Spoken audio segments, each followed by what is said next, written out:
Governor general के बारे में पढ़ेंगे।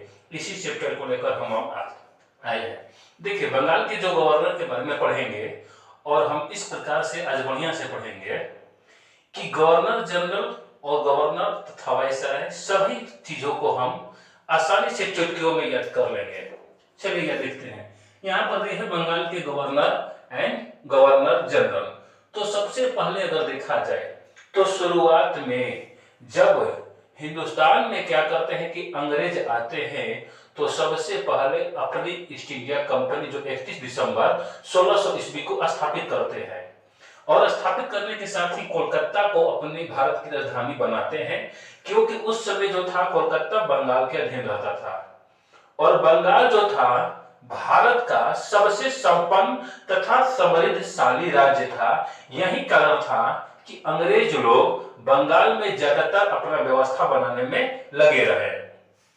पहले तो है कि बंगाल के प्रथम गवर्नर कौन हुए, तो रॉबर्ट क्लाइव। क्यों? क्योंकि जब 1757 ईस्वी का पलासी का युद्ध हुआ तो इस युद्ध में अंग्रेजों के सेनापति का नेतृत्व जो कर रहा था वह रॉबर्ट क्लाइव ही कर रहा था।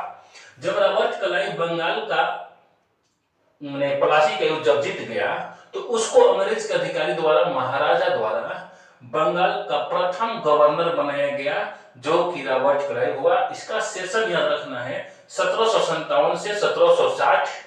इसके बाद वह फिर बनता है दोबारा 1765 से 1767 तक।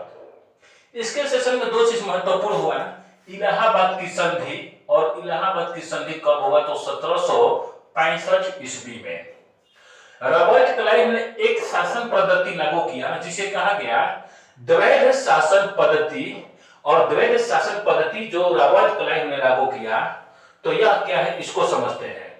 द्वैध शासन में कहा गया कि ईस्ट इंडिया कंपनी के अधीन क्या क्या चीज रहेगा, यानी कहा गया है कि जो उसमें द्वैध शासन में कहा गया है कि नवाब जो रहेगा बंगाल का सिर्फ और सिर्फ सत्ता संभालेगा, यानी कि शासन करेगा, बाकी सारा चीज ईस्ट इंडिया कंपनी करेगी। जैसे में सेना का संरक्षण, विदेशी मामले तथा राजस्व वसूलने का कार्य जो करती थी वह ईस्ट इंडिया कंपनी करती थी।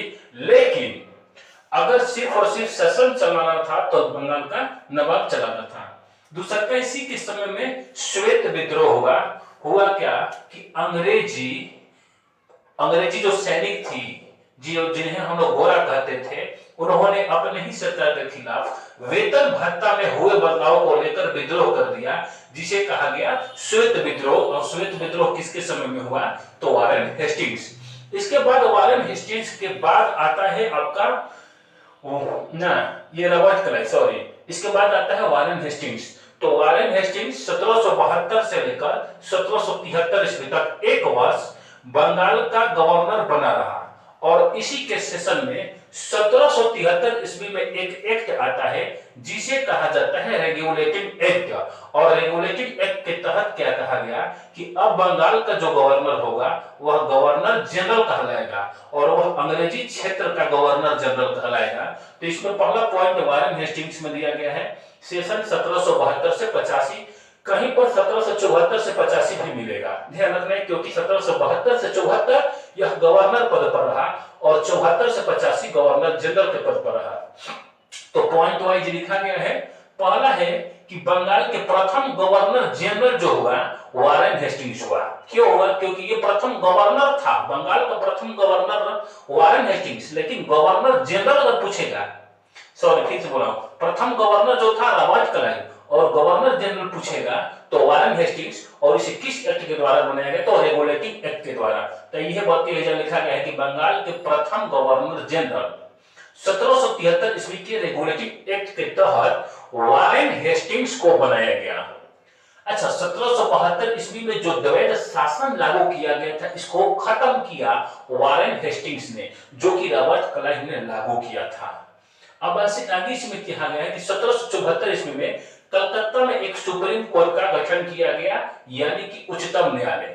ये भी पूछता है कि किस अधिनियम द्वारा कलकत्ता में सुप्रीम कोर्ट की स्थापना किया गया, तो 1773 के रेगुलेटिंग एक्ट के द्वारा। ठीक, अगला पॉइंट है कि ये वारेन हेस्टिंग्स जो था इसको एक बंगाली ब्राह्मण नंद कुमार नामक बंगाली ब्राह्मण ने कहा था कि वारेन हेस्टिंग्स जो है यह नवाब की पत्नी से घूस लिया है और उस पर केस किया गया।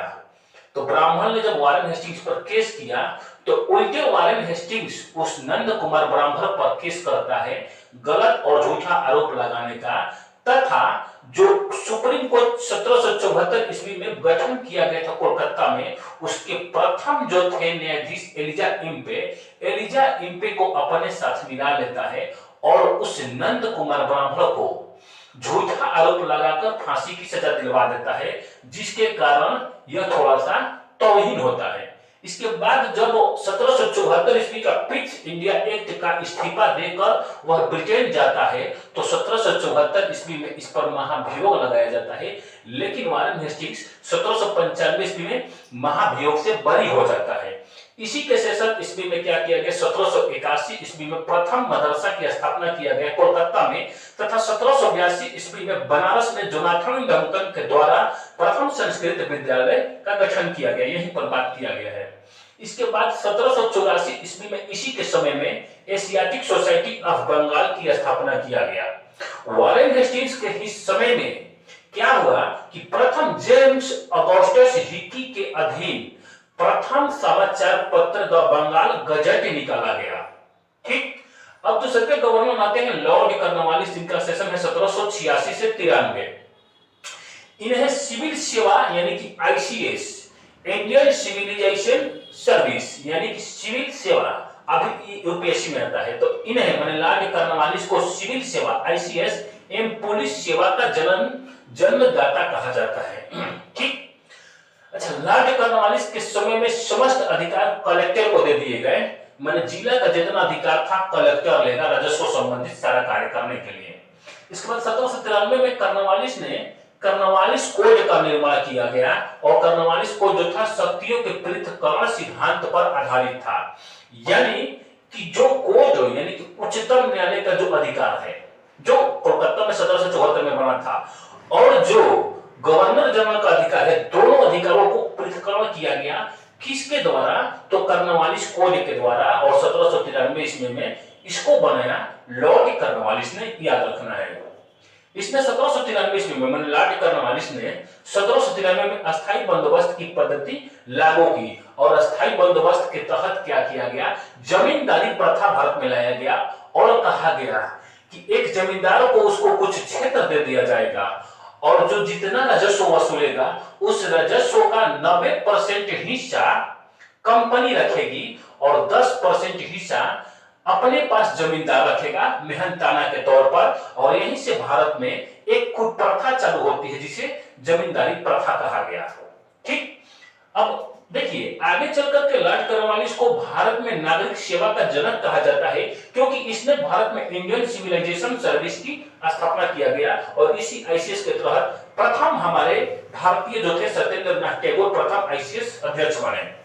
अब आगे देखते हैं सर जॉन शोर, ये भी भारत के बंगाली के गवर्नर हुए। इन्हें मैसूर के प्रति हस्तक्षेप की नीति अपनाई। जो सर जॉन शोर थे वह मैसूर राज्य के खिलाफ पहली बार और हस्तक्षेप की पद्धति अपनाई, यानी कि दोसर कोई पर आक्रमण करेगा तो कोनो हमारा मतलब नहीं है। आगे होते हैं लॉर्ड वेलेस्ली, जिसका कार्यकाल 98 से 1805 ईस्वी में हुआ। इसके सबसे महत्वपूर्ण कार्य है सहायक संधि। हालांकि इसके पहले फ्रांस के जो गवर्नर थे डुप्ले, उन्होंने पहली बार भी क्या किया था कि सहायक संधि को अपनाया था, लेकिन उनका सफल नहीं हो पाया। इसीलिए याद रखना है लॉर्ड वेलेस्ली का सहायक संधि। तो सहायक संधि किस गवर्नर ने किया, तो लॉर्ड वेलेस्ली। और सहायक संधि क्या था तो इसको समझ लेते हैं। सहायक संधि में कहा गया है कि भारत के जितने राज्य के अलग अलग राजा हैं, इस सहायक संधि के तहत उनके पास कोई भी सैनिक रखने का अधिकार नहीं रहेगा, और अगर यदि उस राजा को सैनिक की आवश्यकता पड़ती है तो वह ईस्ट इंडिया कंपनी की जो है सैनिक यूज करेगा, यानी कि उपयोग में लाएगा, और जितने दिन उस ईस्ट इंडिया कंपनी की सैनिक को उपयोग करता है उसका खर्चा और भाड़ा देना पड़ेगा राजा को। यही थी सहायक संधि। अच्छा, फोर्ट विलियम कॉलेज की स्थापना लॉर्ड वेलेस्ली के काल में ही किया गया। अगला देखते हैं लॉर्ड हेस्टिंग्स। देखिए वहां पर वारेन हेस्टिंग्स है, ये है लॉर्ड हेस्टिंग्स। तो याद रखना है दोनों में अंतर। तो 1814 से 16 जो भारत और नेपाल के बीच में युद्ध हुआ, वह क्या हुआ कि लॉर्ड हेस्टिंग्स के शासनकाल में हुआ। और लॉर्ड हेस्टिंग्स ने पिंजारियों का दमन कर दिया। लॉर्ड हेस्टिंग्स ने ही मराठा के पेशवा को हटाकर प्रताप सिंह को वहां का शासन बना दिया, शासक बना दिया। अब आगे देखते हैं, एक अति महत्वपूर्ण हमारे होते हैं गवर्नर लॉर्ड विलियम बेंटिंक। 1828 से 35 सेशन चलता है। तो लॉर्ड विलियम बेंटिंक जो थे भारत के प्रथम गवर्नर जनरल बनते हैं, क्योंकि अंग्रेजों को द्वारा 1833 में एक एक्ट लाया गया जिसे कहा गया 1833 का चार्टर अधिनियम। और इस अधिनियम में जो कहा जाता था, कहा गया कि जो बंगाल का गवर्नर जनरल है और वह भारत का गवर्नर जनरल कहलाएगा, यानी कि उसके क्षेत्र को विस्तारित किया गया। तो यह बात यहां पर लिखा गया है कि 1833 के चार्टर एक्ट द्वारा बंगाल के गवर्नर जनरल को अब भारत का गवर्नर जनरल बना दिया गया।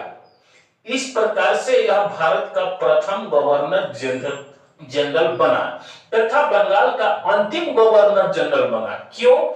क्योंकि 1833 के चार्टर एक्ट द्वारा पहले बंगाल का गवर्नर जनरल था, लेकिन 1833 के एक्ट के द्वारा भारत का गवर्नर जनरल बन गया।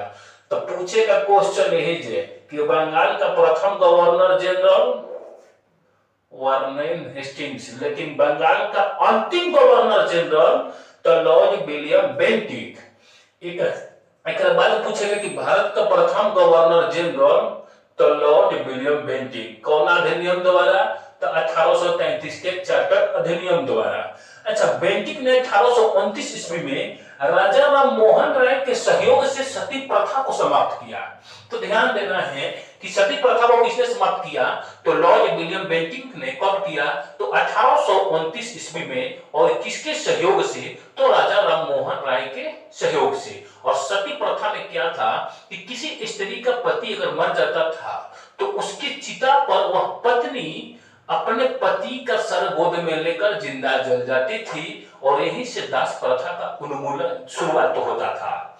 आगे चलकर 1830 ईस्वी में कर्नल स्लीमन के सहयोग से लॉर्ड विलियम बेंटिक ने ठगी प्रथा को समाप्त किया। ध्यान रखना है कि ठगी प्रथा को किसने समाप्त किया? तो लॉर्ड विलियम बेंटिक ने। किसके सहयोग से? तो कर्नल स्लीमन के सहयोग से, जिसकी नियुक्ति खुद उसने किया था। अब आगे बताते कि ठगी प्रथा क्या थी। तो ठग लोग जो थे महादेवी काली की पूजा करते थे और वो क्या करते थे कि नर बलि दिया करते थे काली माता को। इसी चीज को उसने बंद किया। अच्छा, इसी के शासन में, लॉर्ड विलियम बेंटिक के शासन में ही मैकाले की अनुशंसा पर अंग्रेजी को शिक्षा का माध्यम बनाया गया था। यानी कहा गया कि भारत में जितना एजुकेशन चलेगा अब इंग्लिश में चलेगा। और यही से हम लोग मेंटली अंग्रेजों के गुलाम होने लगे, क्योंकि हम लोग पढ़ते थे भारत की संस्कृति, लेकिन किस लैंग्वेज में? तो अंग्रेजी में। अगर सब अंग्रेजी मीडियम पढ़ना चाहता है। नेक्स्ट पॉइंट है कि इसी के समय में 1833 के चार्टर द्वारा निश्चित हुआ कि जाति, धर्म, रंग, जन्म के आधार पर कंपनी में प्रवेश पर रोक लगा दिया गया। पहले ईस्ट इंडिया कंपनी में जितने लोग लगते थे उनमें देखा जाता था कि जाति कौन है, रंग क्या है, कहां से आता है, इस आधार पर होता था एंट्री कंपनी में। लेकिन बेंटिक ने कहा कि 1833 के चार्टर एक्ट में यह डाला गया बात कि किसी भी व्यक्ति को, चाहे वह किसी जाति का हो, धर्म का हो, रंग का हो, किसी भी जन्म स्थान हो, उसको रंग जाति के आधार पर नहीं कंपनी में एंट्री मिलेगी। टैलेंट के बल पर, दिमाग के बल पर उसको कंपनी में एंट्री दिया जाएगा। यानी कि टैलेंटेड है तो आओ ईस्ट इंडिया कंपनी में, अपना टैलेंट दिखाओ, कार्य बढ़िया करो, ऊंचा पद पाओ। इसके बाद लॉर्ड विलियम बेंटिक ने क्या किया कि शिशु बालिका की हत्या पर रोक लगा दिया। ये अति महत्वपूर्ण और बढ़िया कार्य किया लॉर्ड विलियम बेंटिक। पहले लोग क्या करते थे कि शिशु बालिका यानी कि बच्चियों के जन्म पर जैसे ही बच्ची होती थी उसकी हत्या कर देते थे। इसी बात पर रोक लगाया लॉर्ड विलियम बेंटिक। ये सिर्फ और सिर्फ बंगाल का गवर्नर जनरल आज हम लोग पढ़े। कल के नेक्स्ट वीडियो में हम लोग पढ़ेंगे भारत के गवर्नर जनरल। ध्यान रखिएगा, बंगाल का गवर्नर जनरल खत्म हो गया, इसके बाद हम लोग पढ़ेंगे भारत के गवर्नर जनरल। नेक्स्ट वीडियो में पढ़ेंगे वायसराय। तो ये इंतजार करिएगा। ये वीडियो अच्छा लगेगा तो शेयर करिएगा, इतना ही आज के लिए।